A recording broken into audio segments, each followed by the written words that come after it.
Kematian Afan Kurniawan akibat diduga dilindas kendaraan taktis Brimob langsung mengundang duka mendalam sekaligus amarah publik.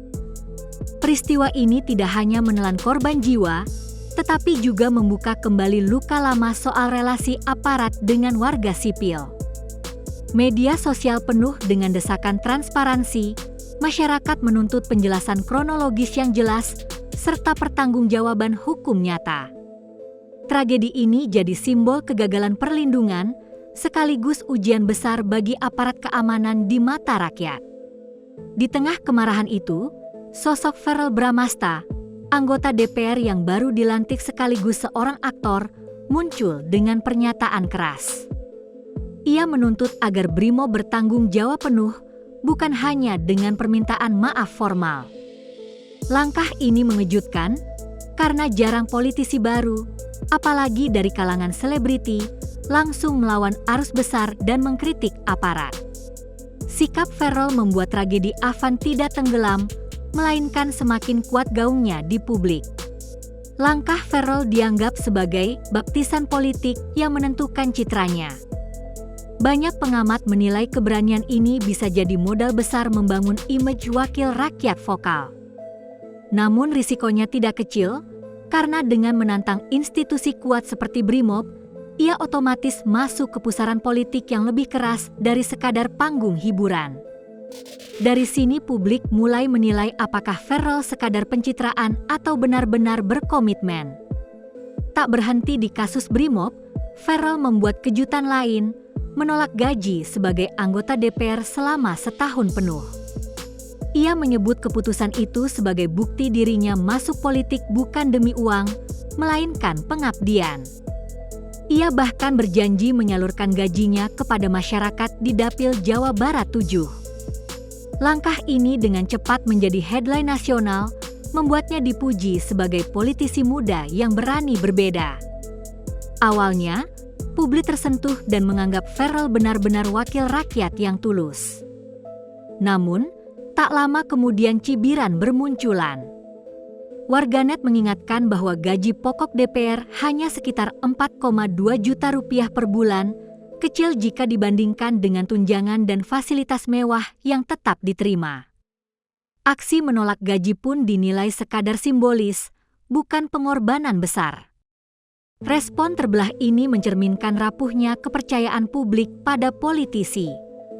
Memang, jika dihitung total, anggota DPR bisa membawa pulang penghasilan jauh lebih besar dari gaji pokok.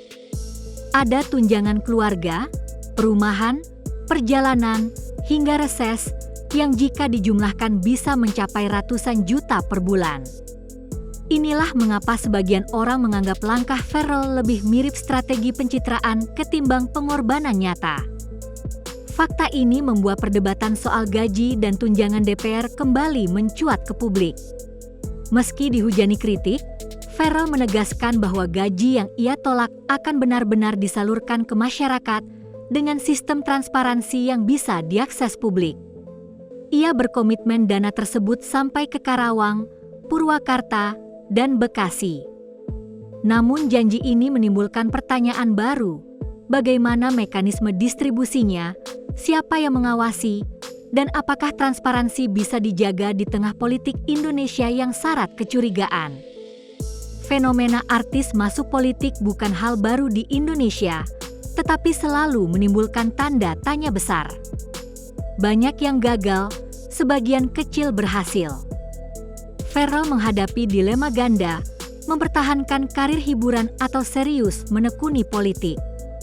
Jika ia tidak konsisten, publik bisa dengan mudah melabelinya sebagai artis yang sekadar menumpang popularitas untuk kursi parlemen.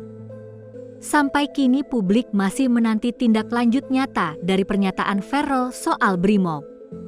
Apakah benar ada langkah hukum tegas atau hanya sekadar formalitas belaka? Respons ini penting karena jika aparat bungkam, citra Verrel sebagai politisi berani akan semakin menonjol. Sebaliknya, jika ada langkah nyata, tragedi Afan bisa jadi momentum reformasi dalam tubuh aparat. Kisah Verrel pada akhirnya menjadi bagian dari tren politik anak muda di Indonesia. Generasi baru hadir dengan gaya vokal, transparan, dan lebih dekat dengan publik. Namun tantangannya besar, melawan sistem lama yang mapan dan penuh kompromi. Apakah Pharrell benar-benar mampu konsisten atau akan larut dalam pola lama? Hanya waktu yang menjawab. Yang jelas, langkahnya kini telah membuka perdebatan baru soal arah politik Indonesia ke depan.